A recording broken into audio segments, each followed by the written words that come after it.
ごきげんよう、日本画家の諸星美希です。今日はですね、写生を描いてるとよく私は現場でね、もう色までつけてしまうので、人だかりになるんですね。周りにね、人がたくさんいて、なんかね、あんま良くないですけど、こうね、写真を撮られちゃうこともあったりするんですよね。だからなかなか難しい時もあるんですけれど、かつて私の、尊敬する大先生、竹内栖鳳先生もね、やっぱりこう人に囲まれながらね、写生をしているお写真って実は存在しててですね、あのまあ今も昔もやっぱり絵描きさんってなんとなく人に囲まれたりだとか、そうやって人に見られることって多いんじゃないかなと思って、こんな話はどうでしょうと思って用意しています。その前に自己紹介をさせてください。私は日展会員の日本画家です。日頃は動物画を描いております。大阪芸術大学の日本画コースで客員教授をいたしております。もしこのチャンネルがいいなと思ってくださった方は、チャンネル登録をよろしくお願いいたします。はい、今日はですね、論文ですよ。大学の先生みたいでしょ。なんかそれでね、そんなに私もたくさん論文書いてるわけじゃないんですけれど、大阪芸術大学の、皆さんがちょっとリポジトリなんかで見れるのは、その起用の論文かなと思うので、芸術41という大阪芸術大学のね、論文にちょっと論文を寄せているんですね。動物画に見る日本画、京都画壇の系譜と本質、自ら陸へと続く命の形ということで執筆させていただきました。本当にこれを書くのに本当にいろんな方のお力添えをいただいて、東大のね理系の先生の教えを頂戴して、ちょっとなん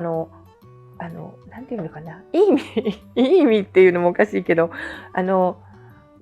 理系の脳で文系の論文を整理するっていうね感じで進めていって、そのね東大の先生はとてもスマートな考え方を持ってらしてですね、子供でも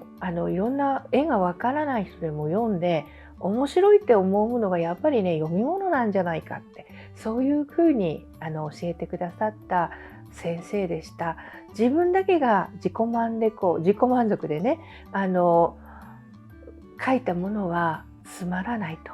伝わらないっていうこともね教えてくれた先生でしたね。本当にね勉強になりました。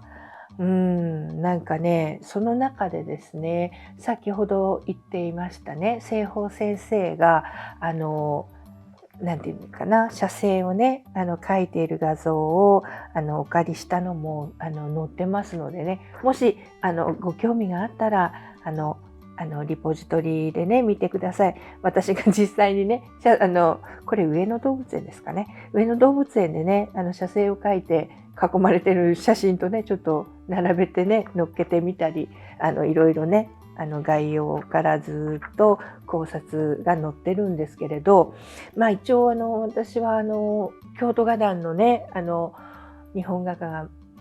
本当に好きで関東を受けずに西の方にね受けて日本画を勉強するっていう方を選んだということで、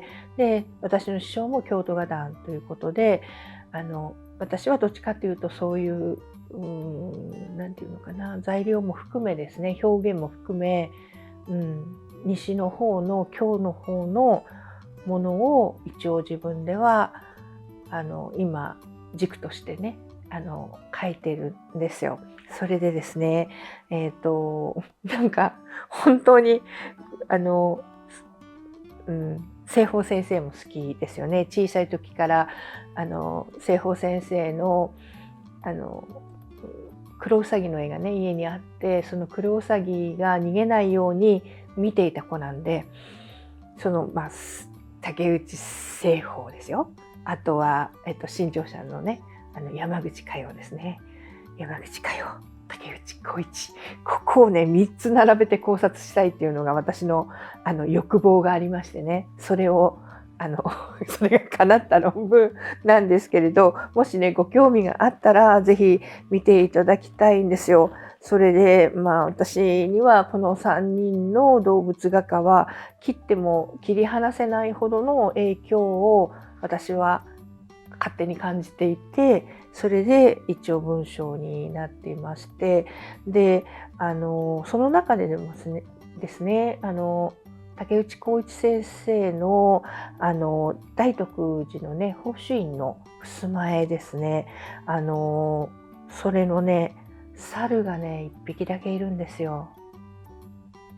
それのね、オリジナルのね、画像データをね、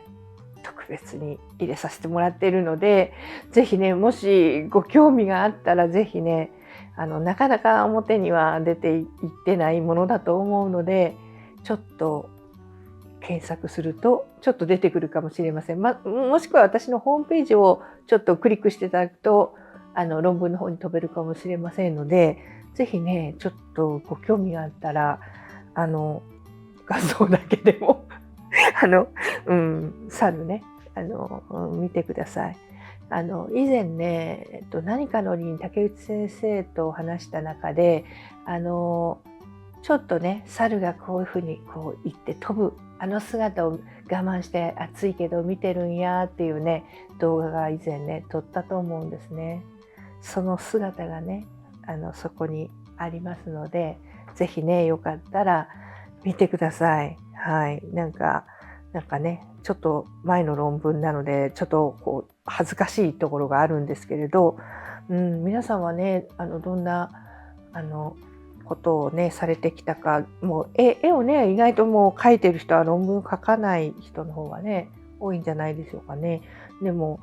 普通のね、なんていうか、一般的なこう大学とかですとね、絶対論文をね、お書きになっ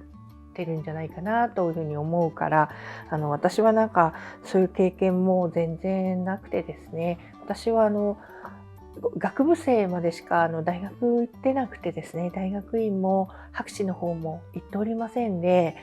なんでこういう経験は貴重でしたね。で、あと、これを主張してくださっている方の中でも、人に物を教える方がこの中にもしかしたらいらっしゃるかもしれないので、なんていうんですかね、教えるのってすごく勉強になるじゃないですかね。私も実はそうなんですけど、なんか結局教えるってことは、それ以上に学ばないと教えられないですよね。本当。私もまだまだ足りなくてダメですけど、でもなんか自分の考え方としたら、好きなことぐらいは分かっていたいなとか、好きなことぐらいは人よりもなんか詳しくね、知っていたいなみたいなことがあるんですよね。なんかね、製法研究をね、されている方ももちろんおいでやし、もういろいろ研究は進んでいると思いますけれど、私が論文書いて思ったのは、とにかくね、美術系のものとかは本当資料少なくてですね、すごく私はこれを執筆するときに苦労しましたね。国会図書館もかなり通って資料も集めれましたし、東京芸大の図書館の方にも出向いていろいろ調べてきましたけど、本当にね、資料少ないですよね。なんかやっぱりこの分野はちょっとまだまだもうちょっとね、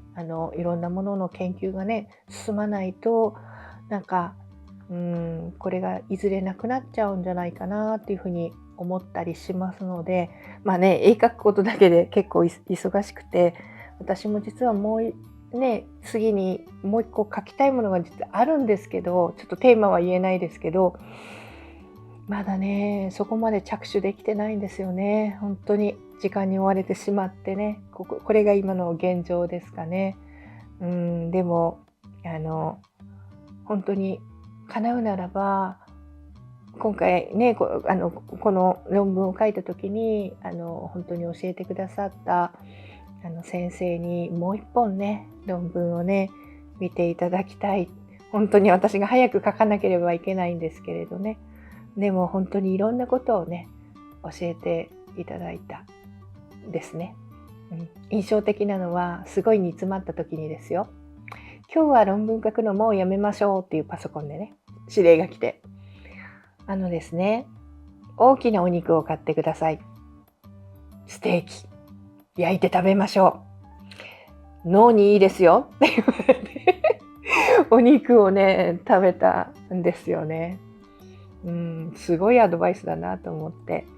なんで今、ちょっと体調が悪いなとか、元気がないなとかね、煮詰まったなっていう時は、ちょっとステーキを食べようかなっていう風な、それ以来ね、気持ちになったりします。皆さんもちょっと煮詰まったりなんかなった時、ステーキいいかもしれませんので、ね、今日はお肉にしましょうか。冗談ですけど。はい。じゃあ、今日はね、この辺にいたしますか。はい。また、いいねやコメントもいただけたら嬉しいです。それでは、また。